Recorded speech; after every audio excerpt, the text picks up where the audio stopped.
ಹುಣಸೂರಿನ ದರೋಡೆಗೆ ಮೈಸೂರಿನ ಮಂಕಿ ಕ್ಯಾಪ್ಗೂ ಏನಾದರೂ ಲಿಂಕ್ ಇದೆಯಾ ಅನ್ನೋದು ಗೊತ್ತಾಗಬೇಕಾಗಿದೆ.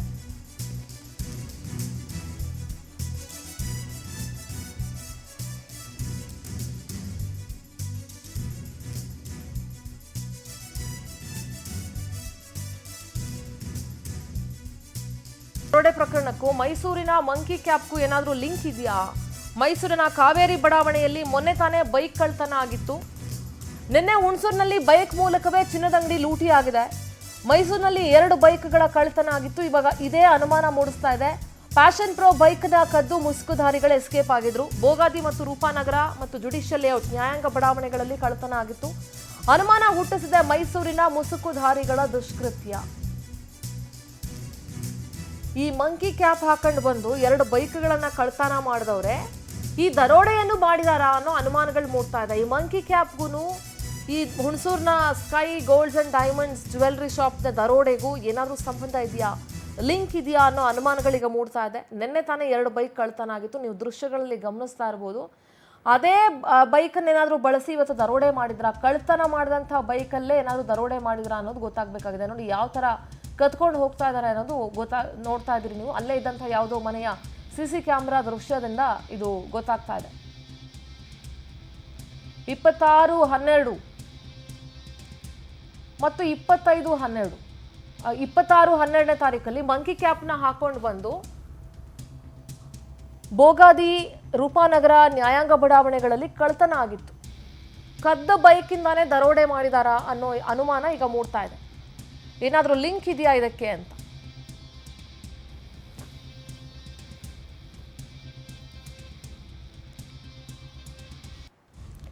ಮೈಸೂರು ಪ್ರತಿನಿಧಿ ಪ್ರೇಮ್ ನೇರ ಸಂಪರ್ಕದಲ್ಲಿ ಜಾಯ್ನ್ ಆಗ್ತಾ ಇದ್ದಾರೆ. ಪ್ರೇಮ್, ಇತ್ತೀಚೆಗೆ ಮೈಸೂರಲ್ಲೂ ಅಷ್ಟೇ ಕಳ್ತನ ಪ್ರಕರಣಗಳು ಹೆಚ್ಚಾಗಿ ದಾಖಲಾಗ್ತಾ ಇದೆ. ಮೈಸೂರಲ್ಲಿ 26ನೇ ತಾರೀಕು 2 ಬೈಕ್ ಕಳ್ತನ ಆಗುತ್ತೆ ರೂಪಾನಗರ ಬೋಗಾದಿ ಈ ಭಾಗದಲ್ಲಿ.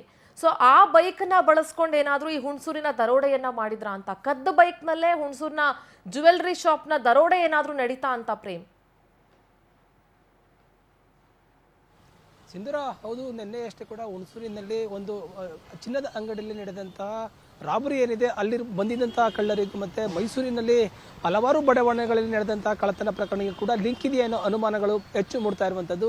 ಏನು 26ನೇ ತಾರೀಕು ರಾತ್ರಿ ಒಂದು 3 ಗಂಟೆ ಸಮಯದಲ್ಲಿ ಕೂಡ ಹಲವಾರು ಅಂದರೆ ಬಡಾವಣೆಗಳು ಅಂದರೆ ಕಾವೇರಿ ಬಡಾವಣೆ ಆಗಿರ್ಬೋದು ಮತ್ತೆ ಬೋಗಾದಿ ಬಡಾವಣೆ ಆಗಿರ್ಬೋದು, ಇನ್ನಿತರ ಬಡಾವಣೆಗಳಲ್ಲಿ ಮುಸುಕುದಾರಿಗಳು ಬಂದು ಬೈಕ್ಗಳನ್ನು ಕಳ್ತನ ಮಾಡಿದ್ದಾರೆ. ಮನೆ ಕಳ್ತನಕ್ಕೂ ಕೂಡ ಮುಂದಾಗಿರ್ತಾರೆ. ಆದರೆ ಅಲ್ಲಿ ಮನೆ ಒಳಗಡೆಗೆ ನುಗ್ಗೋದಕ್ಕೆ ಸಾಧ್ಯವಾಗೋದಿಲ್ಲ. ಹಂಗಾಗಿ ಹೊರಗಡೆ ನಿಂತಿದ್ದಂತಹ ಬೈಕ್ಗಳನ್ನು ಕಳ್ತನ ಮಾಡ್ಕೊಂಡು ಹೋಗಿರುವಂಥದ್ದು.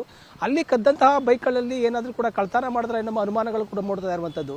ನಿನ್ನೆ ಬೈಕ್ನಲ್ಲಿ ಬ್ಯಾಂಕ್ನಲ್ಲಿ ಒಂದು ಏನು ಚಿನ್ನದ ಅಂಗಡಿಯಲ್ಲಿ ಕಳ್ತನ ಮಾಡಿದಂಥ ಸಂದರ್ಭದಲ್ಲಿ ಅದು ಬಂದಂಥ ಸಂದರ್ಭದಲ್ಲಿ ಕೂಡ ಬೈಕನ್ನು ಬಳಸಿರುವಂಥದ್ದು. ಆ ಬೈಕ್ಗಳು ಏನಾದರೂ ಕೂಡ ಮೈಸೂರಿನಿಂದ ಕದ್ದಂಥ ಬೈಕ್ಗಳಾಗಿದೆ ಎಂಬುದು ಕೂಡ ಪೊಲೀಸರು ತನಿಖೆ ಮಾಡ್ತಾ ಇರುವಂಥದ್ದು.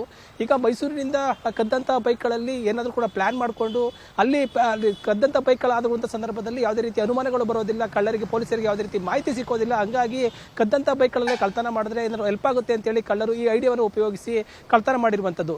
ನಿನ್ನೆ ಅಷ್ಟೇ ಕೂಡ ಕಳ್ತನ ಮಾಡಿಕೊಂಡು ಒಂದು ಹಳ್ಳಿ ರೂಟಲ್ಲಿ ಅಂದರೆ ಮುಖ್ಯ ರಸ್ತೆಯನ್ನು ಬಿಟ್ಟು ಹಳ್ಳಿ ರೂಟ್ನಲ್ಲಿ ಹೋಗ್ತಿರುವಂಥ ಸಂದರ್ಭದಲ್ಲಿ ಕೂಡ ಬ್ಯಾಗ್ನಲ್ಲಿ ಚಿನ್ನದ ಆಭರಣಗಳನ್ನು ತೆಗೆದುಕೊಂಡು ಹೋಗ್ತಿರುವಂಥ ದೃಶ್ಯಾವಳಿಗಳು ಕೂಡ ಈಗಾಗಲೇ ಸೆರೆ ಸಿಕ್ಕಿರುವಂಥದ್ದು. ಈ ಎಲ್ಲ ಅನುಮಾನಗಳು ಮತ್ತೆ ಮೈಸೂರಿನ ಕಳ್ಳತನ ಪ್ರಕರಣ ಆಗಿರ್ಬೋದು, ನಿನ್ನೆ ಅಷ್ಟೇ ನಡೆದಂತಹ ಒಂದು ಚಿನ್ನದ ಅಂಗಡಿ ಕಳ್ಳತನ ಆಗಿರ್ಬೋದು, ಎಲ್ಲದನ್ನು ಕೂಡ ಲಿಂಕ್ ಮಾಡಿಕೊಂಡು ಪೊಲೀಸರು ಈಗ ಎಲ್ಲ ಆಯಾಮಗಳಿಂದ ಕೂಡ ತನಿಖೆಯನ್ನು ಮುಂದುವರಿಸಿರುವಂಥದ್ದು. 5 ತಂಡಗಳನ್ನು ಮಾಡಿ ಮೈಸೂರಿನ ಕದ್ದಂತಹ ಕಳ್ಳರೇನಿದ್ದಾರೆ ಮತ್ತೆ ಹುಣಸೂರಿನಲ್ಲಿ ಕದ್ದಂತಹ ಕಳ್ಳರೇನಿದ್ದಾರೆ ಅವನ್ನು ಕೂಡ ಕೂಲಂಕಷವಾಗಿ ಪರಿಶೀಲನೆ ಮಾಡಿ ಈಗ ಕಳ್ಳರಿಗಾಗಿ ಬಲೆ ಬೀಸಿರುವಂಥದ್ದು. Sindhura. Okay, all right, thank you Prem ನಿಮ್ಮೆಲ್ಲ ಡೀಟೇಲ್ಸ್ಗಾಗಿ.